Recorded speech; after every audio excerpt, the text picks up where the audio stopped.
విశ్వాసంలో బలం లేదు, ప్రార్థనలో బలం లేదు, పరిశుద్ధాత్మ అభిషేకం కావాలని కోరిక లేదు, వాక్యం చదవడం లేదు, ప్రార్థన లేదు, ఇవేమీ లేవు.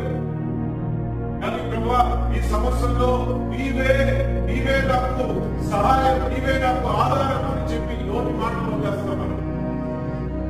లేదా హాస్పిటల్కి వెళ్తుంటే వెళ్తాను, చర్చకు వెళ్తుంటే వెళ్తాను, ఎక్కడికి వెళ్తే స్వస్థత జరుగుతుంది, అక్కడ స్వస్థత అంటే అక్కడికి పరిగెత్తుతాను, ఇక్కడ స్వస్థత అంటే ఇక్కడ పరిగెత్తుతాను, అక్కడికి ఇక్కడికి ఏమంటే అన్ని చోట్ల ఒక వినండి